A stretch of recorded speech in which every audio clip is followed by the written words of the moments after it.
again, sizing up Murphy. Drives, floats, hangs, and scores on the turnaround. J-Dub way behind the three-point line and hits way behind the three-point line. Got blocked. What a rejection by Holmgren. Standing tall like a wall. This is Dart. You're listening to the Uncontested. We are live. Welcome to the Uncontested post-game podcast. I'm your host for tonight, Nick, covering the Thunder's 130-109 win over the Sacramento Kings. We are proudly part of the Blue Wire Podcast Network and Prairie Artisan Ales. Follow us on all socials. Join our Patreon. We got a lot of awesome stuff happening this year. Really impressive win tonight.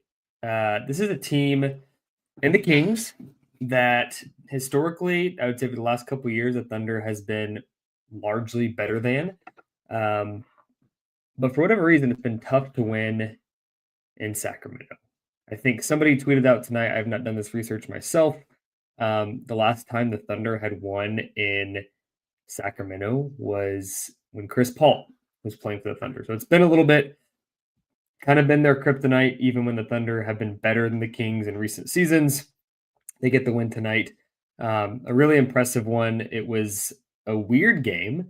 Not necessarily how I thought this one was going to unfold. A lot of offense in the first half, a lot of offense in the third quarter, really, and it came down to one team finally getting stops and making those game-changing plays.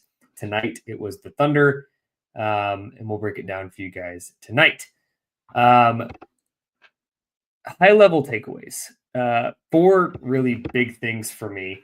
The first is Isaiah Hartenstein's screens. He does a lot of things that are really, really awesome. And a lot of things that this team, when Chet gets back, until he gets back, he'll make a tremendous impact. Something that doesn't show up on the box score that I think will maybe be his most impactful thing is screening.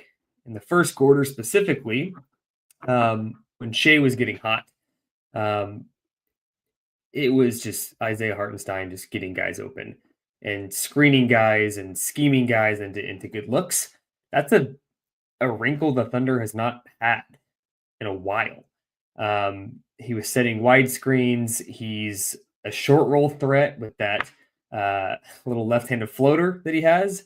If you guys watched him in New York last season, that's not a surprise.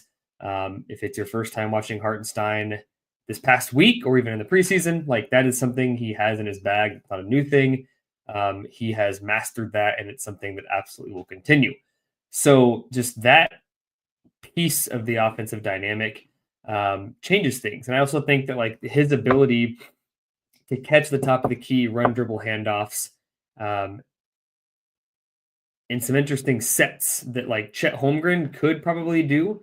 I don't think Chet is schematically the same player as Isaiah Hartenstein in terms of like how you maximize their talent on the offensive end. But that stuck out tonight. Like this Isaiah Hartenstein's second game, the screening was phenomenal. Second big takeaway for me, Isaiah Joe, I think, is most effective off the bench because of the scoring punch.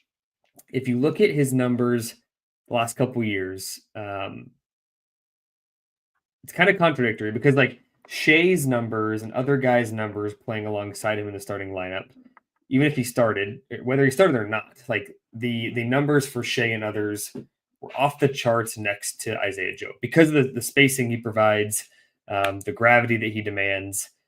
But when this team struggled right after Chet got hurt, notably in that Dallas game, in that Spurs game, it was the bench that really had a hard time scoring and keeping up with the bench production of opposing teams. Isaiah Joe's a guy that, like, after seeing him come off the bench tonight, I just think that's the best spot for him. Obviously, he's a starting caliber player who has started games for this team this year, won games for this team this year. But off the bench, a scoring punch is necessary. And tonight, look at his box score, wasn't great. This is the reason you don't just look at box scores. He was 3 of 10 tonight from the floor, 3 of 8 from 3.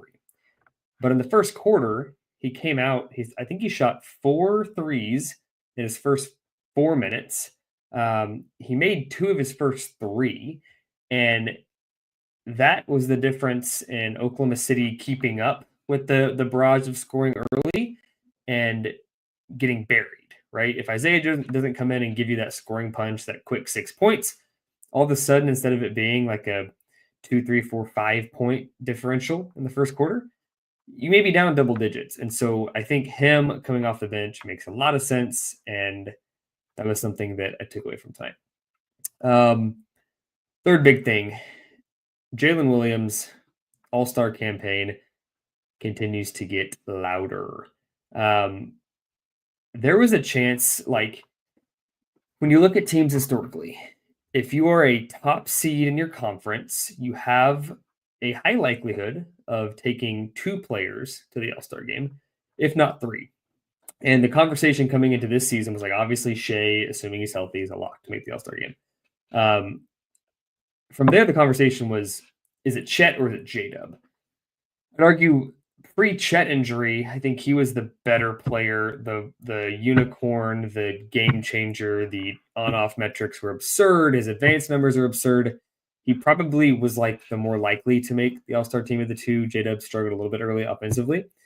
Since Chet got hurt, Dub has been like on a different planet, scoring the ball, playmaking, like doing all the things, obviously playing center in a pinch.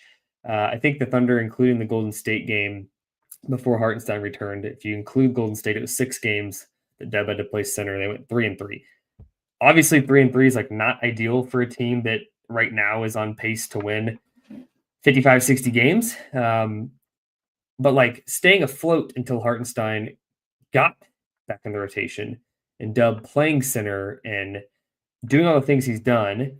If the Thunder remains a top 2 or 3 seed in the West with Chet out, presumably through the All-Star break, I think he's like a shoe-in for the All-Star game. Like, even if he doesn't keep up these absurd numbers and is just like 22 points, 4 rebounds, 4 assists, teams get rewarded for winning games. There will be guys that have better stats than him, frankly, that I think will have a better statistical case. But if your team's not winning games, in the past, you've not been rewarded with All-Star nods. And I think J-Dub's case for All-Star continues to shine very bright.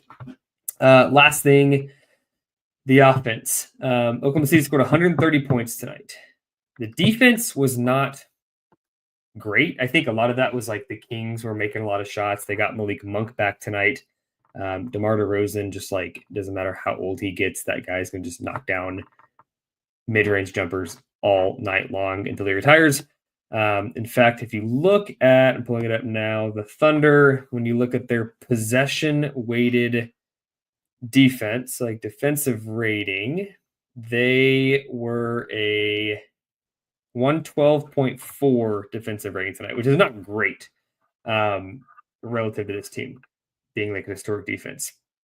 A lot of games earlier in the season, when the Thunder's offense struggled, I think that this is a game they may have lost, honestly. But scoring 130 points with 135.4 offensive rating, they converted on 45% of their threes, 80% of their 25 free throws.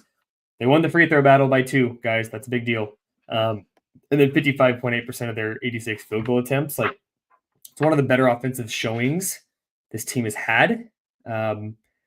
You get the sense that if this Thunder team can continue playing this, like, even if it's not historic, just like play like top 5 defense and figure out the offense, you're going to be incredible.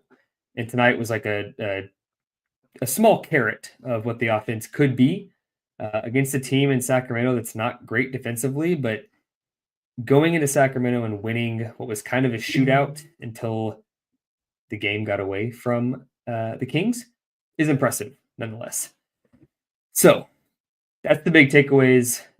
I'll do a quick, like, 60-second recap of the game in case you didn't watch it. Some of you guys I know were just like tuning in post-game to get some more insight and chat about the game. Others of you are probably listening in the morning and didn't get to watch it. First quarter was really kind of back and forth. Like looking at the score, it didn't vary a whole lot. In fact, I think midway through the third quarter, the delta between the two teams in terms of like margin of victory was only 9 points. Like this game was close, like almost the entire game. First quarter, that was certainly the case. Shai had 10 of Oklahoma City's first 20 points. A lot of that was due to Isaiah Hartenstein screening. I already mentioned Isaiah Joe knocking down a couple big triples in the first quarter, and it was 31-30. OKC led after one. Remained close in the second. Dub like really started to shine as a playmaker in the second quarter. He was scoring, he was dishing. He had a couple of notable, like he had a paint touch where he dropped it down to Kaysen Wallace, I think who it was, for a dunk, who Kaysen got hurt later in tonight's game. I haven't seen an update on him. I'm not in Sacramento, obviously. There may be an update if you guys have seen a tweet from a reporter that's in Sacramento on Kaysen's severity. Definitely drop it in the chat so we can see that. My hunch is that Mark will say no update because he doesn't want to get fined, because it's kind of been his stance all season on injuries, is he's going to wait for us to look at the injury report because he doesn't want to say anything wrong and get fined. Funny in the comment. Emo Jacob Niffin's hair. Sprained ankle, obviously. I don't know if I mentioned that. And then Ben Alpers, we're listening in the morning now. That is true. We are 12 o'clock a.m. Central Standard Time. So I guess we are all listening to this podcast in the morning right now. Again, offense in the first half was kind of the theme. I don't think either team was playing like horrible defense. Guys were just knocking down shots. Both teams were shooting close to 60% from the field in the first half. DeMar DeRozan, like I said, was just absolutely cooking. He had an awesome night, especially in the first half, though. Halftime, it was 63-62. The Thunder had the lead by 1 point. Yet again, so the second quarter was essentially a wash from a points perspective. SGA got to the line early in the third a couple of times, I think was good, just like build some momentum and get some easy points. Keegan Murray had a nice flurry there in the third quarter. From a Kings perspective, he was a guy that you started to feel like getting hot, and you're like, if you don't slow him down, could be a problem. There was a notorious Isaiah Hartenstein hit to the face, inadvertent, of course, by Domantas Sabonis. That was no ill intent, but they were both fighting for a rebound.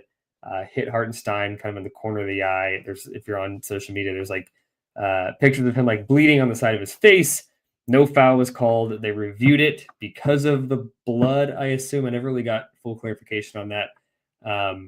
Oklahoma City gets a free throw out of it.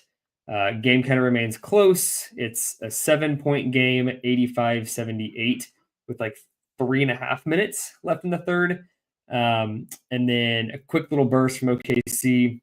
We saw I think it was the J-Dub jump ball tip to Kaysen. Maybe it was a steal by Kaysen for a dunk, and then Shai hit a tough bucket and a three to put the Thunder up 12. That was a 13-2 run at that point, and then SGA had a 30-burger late in the third quarter. Ultimately, Oklahoma City was up 97-84 after three, so it's a 13-point lead. Fourth quarter, early in the fourth, really got away from the Kings. Wiggins had a dunk on the first play of the fourth to go up 15. Shortly after, Fox gets a technical foul, puts Shai in the line, knocks down the free throw. OKC gets the ball back. They miss, and it's like a weird like shot clock violation that wasn't called. Air ball. AJ Mitchell somehow ends up with it on like a change of possession, gets an easy layup, and so it's like a big 3-point swing. Oklahoma City at that point is up like 18. I think it was 104-86. The Kings did chip back a little bit within 12 at 106-94 with about 9 minutes left. And then J-Dub went the hell off, man. I think he had 11 straight points, kind of that midpoint in the fourth quarter, extended the lead back up to like 18-20. And by the end of it, we saw Brandon Carlson and Adam Flagler and some of those kind of bench two-way G League kind of players, because it was a blowout. And there was certainly garbage time at the end. The final score was 130 again to 109. The Thunder win by 21 points. King of the Prairie. Kind of a tough one tonight. I'm not going to lie. Maybe I'll go through some stats on the box score for you guys. And you in the chat, let me know who you think is the King of the Prairie. J-Dub finishes with 28 points on 10 of 16 from the floor, 3 of 7 from 3, 5 assists, 4 rebounds. Really solid night from him. SGA with a super efficient 37 points on 13 of 20 shooting, 4 of 7 from 3, 11 assists, 4 rebounds. Strong case for King of the Prairie there. Isaiah Hartenstein, 17 points, 10 boards, 4 assists, 8 of 14 from the floor, which is actually quite good. But given he's shooting mostly dunks, layups, and floaters, there's still room for improvement there. 17 points on 14 shots is not phenomenal, even if you're shooting mostly twos. I think honestly, a normal Hartenstein, legs under him in a groove post injury is probably 10 of 14 tonight with 21 points. So still more to come from him, as good as he has been. I'd say those are the three biggest stat lines in terms of plus minus. Excuse me. Lou Dort was a plus 20. Isaiah Joe is a plus 16. Hartenstein plus 18. Shai plus 15. J-Dub plus 16. We'll go with Shai tonight. 37 points on ultra efficient scoring and hitting big buckets when it mattered most. I think he is a clear, deserved player for tonight's King of the Prairie. In the chat, you guys are wild. Emo Jacob Niffens Harris says, start Carlson. I actually think we will probably see more of him at some point this season. I'm not saying it's going to be this week, but at some point, Mark will want to experiment and get some data points on him. That will be very interesting. He also says Kenny could be in the running for player of the game. Kenrich Williams actually did have a really, really good game. His final line was 10 points, 5 boards, 4 assists. Super impressive. 2 of 2 from the floor. Both were 3-point attempts. He was a plus 8. Yeah. Great game from him. I commented a couple weeks ago saying, will we ever get this needle-moving, contending guy in Kenrich again with all the injuries that he's had? He's looked really good of late, and I think he certainly is in the conversation for one of the more impactful players. I'm not going to give him the award, but I think it's a really, really good call out from the chat. All right. Looking ahead, Oklahoma City's schedule does not get any easier. So, as a reminder, the Thunder is currently on a 4-game road trip, primarily West Coast, that wraps up down south closer to home. They have the Warriors on Wednesday. They have the Lakers, I think it's Friday, in a cup game, if I'm not mistaken. And then they have the Rockets, I believe, on Sunday, which, if you guys don't subscribe to the Patreon, we're doing a live watch party in our Discord for the Rockets game on Sunday. Those of you that are part of the Patreon, looking forward to seeing you. If you're not, scan the QR code in the top left that I'll put on now. There we go. Top left corner, QR code. $3 a month will get you into the Discord, and you can watch that game live with us. But that'll be the last of this 3-game, or the final 3 games of this 4-game road trip the rest of the week. Worth noting, the Golden State Warriors lost to the Brooklyn Nets tonight, who the Warriors were tied with the Thunder entering tonight in terms of record in the West. But the Warriors obviously beat the Thunder in that Chet injury game, so they held the first seed due to tiebreaker.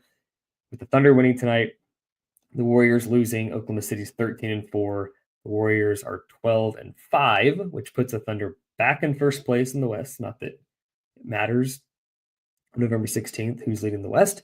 But if you're keeping track at home, OKC is back at number 1 with Golden State right back on the schedule. So, that said, you can either bury yourself in terms of the regular season matchups in the head-to-head, and I hope that doesn't come back to bite you later.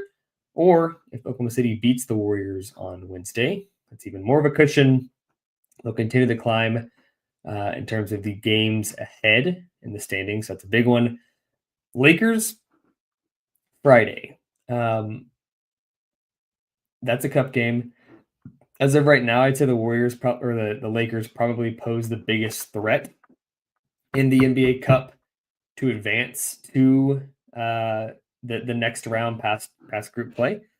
They play the Suns, I guess today. We're recording at 12:09 a.m. on Tuesday. So if you're listening now or later, Tuesday, the Lakers play the Suns. The Suns will be back close to full strength with Kevin Durant and Bradley Beal. That's a huge game. If the Lakers win, they will kind of be in the driver's seat of the NBA Cup entering that Thunder game. The Thunder beat them. That changes everything. It's a huge game, though. If you're into the NBA Cup, I'm kind of either way. Like, you win the NBA Cup, great. If you don't, also doesn't matter. But that game Friday is a big one. And then Sunday, the Rockets. I don't think these guys consider the Rockets a rivalry. If you were to ask Oklahoma City players in the locker room, I think the fan base would consider it a rivalry. And so I think that'll be a big game as well. So thank you guys for tuning in. I feel like I'm losing my voice. It's 12:10 a.m. following the 130-109 win over the Sacramento Kings. We'll be back with you on Wednesday following that Warriors game. It'll be our typical Wednesday show. So we'll talk about that game. We'll have some other stuff. We'll talk around the association, all that good stuff. Thank you guys for staying up late. Oklahoma City in first place, 13-4. We'll talk to you Wednesday.